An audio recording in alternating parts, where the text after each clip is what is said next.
Good afternoon.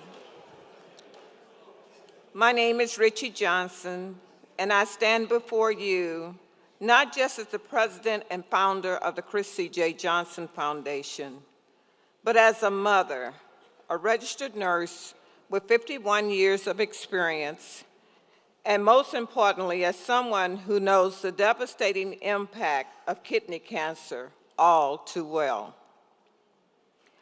The learning objectives for this oral abstract are to understand the emotional impact of REMC on families and to emphasize the importance of early detection and prompt medical intervention for individuals at high risk for REMC.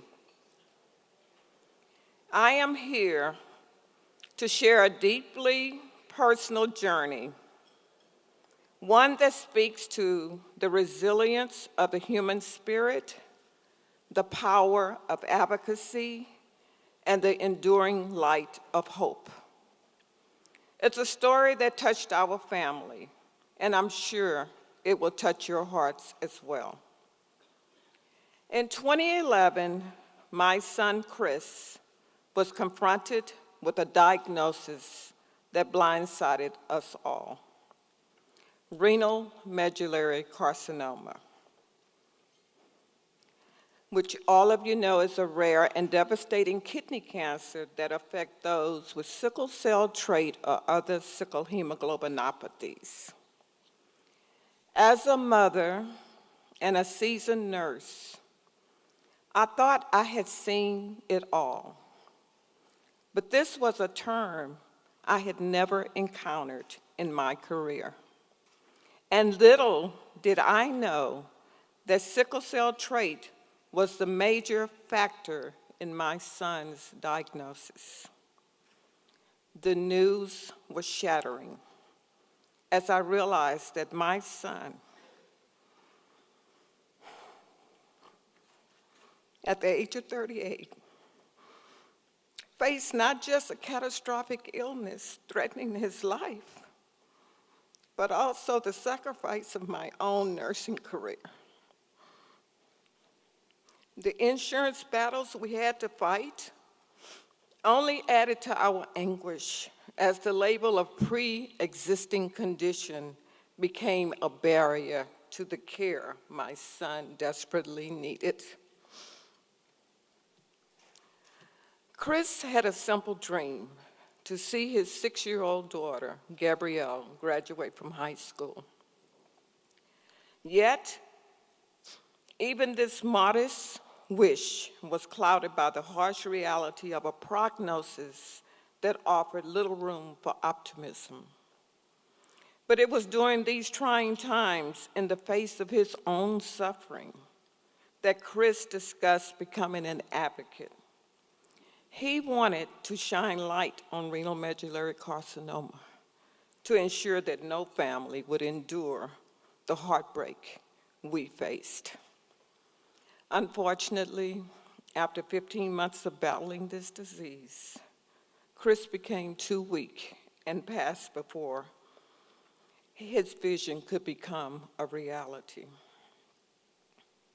After his passing, I turned my grief into action and established the Chris C.J. Johnson Foundation in his memory. Our mission transcended boundaries to reach individuals diagnosed with REMC worldwide, offering support, raising awareness, and fostering a community of resilience. In 2011, treatment options for REMC were virtually non-existent. But today, through our collective advocacy, we've seen progress. Clinical trials tailored for REMC patients have emerged, and our collaborative efforts with the Kidney Cancer Association and UTMD Anderson Cancer Center have brought attention to this rare kidney cancer. While the pain of losing my son will forever linger, there is solace in knowing that our advocacy has made a difference. The average survival rate has extended from a mere 3 to 4 months to 13 months, providing more precious time for those battling REMC. It is predicted that by 2030, the survival rate will be 5 years, and by 2040, REMC will be completely eradicated. Our journey is far from over, and each of you can make a difference in the lives of individuals who present with back or abdominal pain or unexplained weight loss or hematuria. It is vital to understand that we must change the mindset surrounding sickle cell trait, recognizing that it is not always benign. We must take action by ordering the necessary tests for a quicker diagnosis to improve the survival rate of these individuals. It is my hope that after hearing a brief synopsis of my story, that you will understand the importance of including targeted therapies, targeted questions about family and personal medical history during routine checkup to identify patients at a higher risk for REMC. You will understand the need for improved awareness among patients with sickle hemoglobinopathies, such as sickle cell trait, and the potential association with REMC. Thank you, Dr. Tanier and Zita, for taking care of my son for 15 months. Thank you, Gretchen, for being by our side throughout our journey. Dr. Masal, thank you for working tirelessly so that these patients can live. And Dr. Sapiro, thank you for following in his footsteps. And I thank many of you out there to help us and stand with us as we fight against renal medullary carcinoma. Thank you.